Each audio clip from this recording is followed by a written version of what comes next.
நினைச்சிட்டு இருக்கும்போது இந்தியா பவுலிங்ல சம்பவம் பண்ணி பாகிஸ்தான் வெறும் 146 ரனுக்கு ஆல் அவுட் ஆயிட்டாங்க. அதிகபட்சமா குல்தீப் யாதவ் இன்னைக்கு 4 விக்கெட் எடுத்திருந்தாரு. அபிஷேக் சர்மா நல்ல ஃபார்ம்ல இருக்காரு. இந்தியா இன்னைக்கு இதை ஈஸியா சேஸ் பண்ண போகுது அப்படின்னு பார்த்தா 20 ரனுக்கு இந்தியாவுக்கு 3 விக்கெட் போயிருச்சு. என்னடா நடக்குது இன்னைக்கு இந்தியா அவ்வளவுதானா அப்படின்னு இருக்கும்போது தாங்க திலக் வர்மா உள்ள வராரு.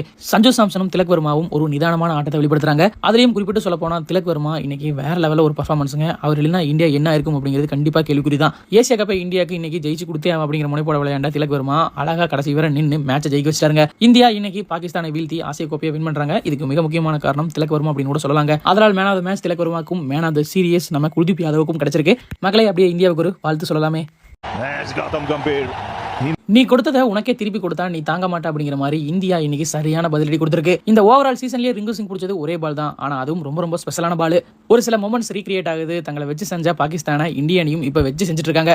சிவம் துபே விளையாண்ட ஒரு மேட்ச் கூட இந்தியா தோத்ததில்லை அப்படிங்கிறதுக்கு இன்றைய மேட்சும் ஒரு உதாரணங்க. மக்களை இதோ பார்த்துட்டு இருக்கிற இவங்க 2 பேர் தாங்க இன்னைக்கு இந்தியா ஜெயிக்கிறதுக்கு மிக முக்கியமான காரணம். அதுவும் குறிப்பிட்டு சொல்ல போனா நம்ம திலக் வர்மா அப்படின்னு சொல்லலாங்க. மக்களை ஏசியா கப் ஃபைனல் இந்தியாவுக்கும் பாகிஸ்தானுக்கும் இன்னைக்கு நடந்து முடிஞ்சது. கிட்டத்தட்ட 80 ரன் வரைக்குமே பாகிஸ்தானுக்கு விக்கெட் போகலங்க. அதுக்கப்புறம் தான் ஒரு விக்கெட் போகுது. கிட்டத்தட்ட 125 ரன் வரைக்குமே அந்த ஒரு விக்கெட் தான் போயிருந்துச்சு. அதுக்கப்புறம் பாத்தீங்கன்னா இந்தியன் பவுலிங்க தாக்கு பிடிக்காத பாகிஸ்தான் பாத்தீங்கன்னா தொடர்ச்சியா விக்கெட் மழை விட ஆரம்பிச்சாங்க. பேட்டிங்ல பாகிஸ்தான் இன்னைக்கு ஒரு சம்பவம் பண்ண போறாங்க அப்படின்னு